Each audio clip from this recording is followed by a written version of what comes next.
প্রথম ঈদ মানেই শ্বশুরবাড়িতে সবার মন জয় করার মতো কিছু রেসিপি রান্না করা ট্রাই সবাই করে। আসসালামু আলাইকুম প্রিয় দর্শক, ওয়েলকাম ব্যাক টু সাপি কিচেনে। আজকে আমি করে দেখাবো খুব সহজে একটি রেসিপি করে কিভাবে শ্বশুরবাড়ির সকলের মন জয় করবেন তেমন একটি রেসিপি। চলুন দেখে আসি সম্পূর্ণ রেসিপি। আজকের রেসিপি হচ্ছে শিরখুরমার রেসিপি। এর জন্য প্রথমে আমি চুলায় একটি প্যান নিয়ে দিয়েছি। প্যান গরম হওয়ার সাথে সাথে এখানে দিয়ে দিব 1 চা চামচ পরিমাণ ঘি দিয়ে আমি সেমাই রান্না করার জন্য কিছু বাদাম ভেজে নেব। এখানে আমি কাজু বাদাম, পেস্তা বাদাম, কাঠবাদাম 3 ধরনের বাদাম দিয়ে দিয়েছি। বাদামগুলো হালকা ভাজা করে নিব। বাদামগুলো যখন হালকা ভাজি হয়ে যাব ঠিক সেই পর্যায়ে আমি এখানে অ্যাড করে দিব কিছু কুড়ানো নারকেল। নারকেলটা দিয়ে আমি এবার ভালো করে ভেজে নিব। খুব কড়া করে ভাজতে হবে না, হালকা করে ভেজে নিলে এটা হয়ে যাবে। যখন একটু লালচে হয়ে যাবে, ঘি এবং নারকেল ভালোভাবে মিক্স হয়ে যাবে, ঠিক সেই পর্যায়ে এগুলো উঠিয়ে নিয়ে নিব। আমার বাদাম ভাজা এবং নারকেল ভাজা হয়ে গেছে, এগুলো আমি ট্রান্সফার করে নিলাম। এবার একই কড়াইতে একটু ঘি দিয়ে এখানে আমি দিয়ে দিব ভার্মিচেলি বা লম্বা সেমাই।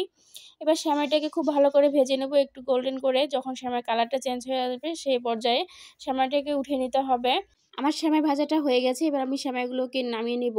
এবার চুলায় একটি প্যান বসিয়ে দিব, এখানে দিয়ে দিব প্রায় 1 লিটার পরিমাণ দুধ। এবার এই 1 লিটার দুধ জাল করে এখান থেকে 1 কাপ পরিমাণ দুধ আমি কমিয়ে নিব। অবশ্যই দুধটাকে জাল করে একটু ঘন করে নিতে হবে। যারা এই শিরখুরমা একবার রান্না করে খেয়েছেন তারা অবশ্যই ঈদে এই রেসিপি রাখবে। আর আমার কাছে তো এই রেসিপি না থাকলে ঈদই মনে হবে না। আপনারা ট্রাই করবেন এই ঈদে একবার হলো এই রেসিপিটি ট্রাই করার জন্য, এবং কেমন হয়েছে তা অবশ্যই তো কমেন্ট করে জানাবেন।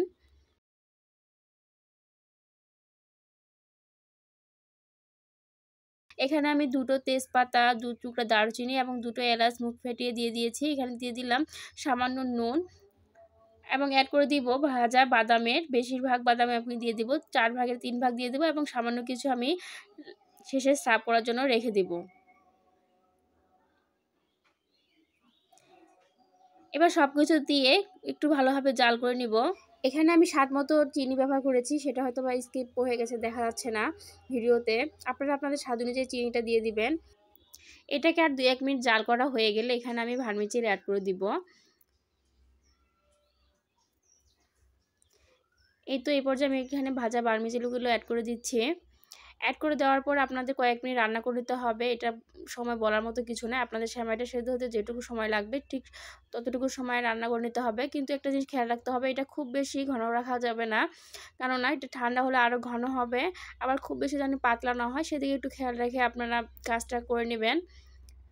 আমার শিরখুরমাটা কিন্তু একদম পারফেক্ট হয়েছে, এটা খুব বেশি ঘন হয়নি, আবার খুব বেশি যে পাতলা হয়েছে সেটাও হয়নি। আমি একটু ঠান্ডা করে এটাকে সার্ভ করছি। আপনারা চাইলে একটু ফ্রিজে রেখে সেটাকে সার্ভ করতে পারেন। এটা কিন্তু ঠান্ডা ঠান্ডা খেতে ভীষণ ভালো লাগে।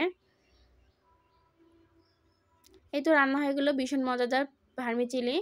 যারা আমার এই ভিডিওটি দেখতেছেন তাদের কাছে এই রিকোয়েস্ট রাখলো অবশ্যই কিন্তু আমার ইউটিউব চ্যানেলটিকে সাবস্ক্রাইব করে যাবেন, এবং ফেসবুক পেজে দেখলে অবশ্যই ফেসবুক পেজটিকে লাইক, কমেন্ট এবং ফলো দিয়ে যাবেন।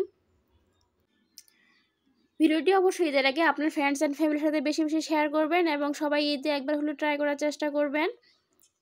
আশা করি রেসিপিটি আপনাদের অনেক ভালো লেগেছে। ভালো লাগলে এইভাবেই আমাদের সাথে থাকবেন সব সময়।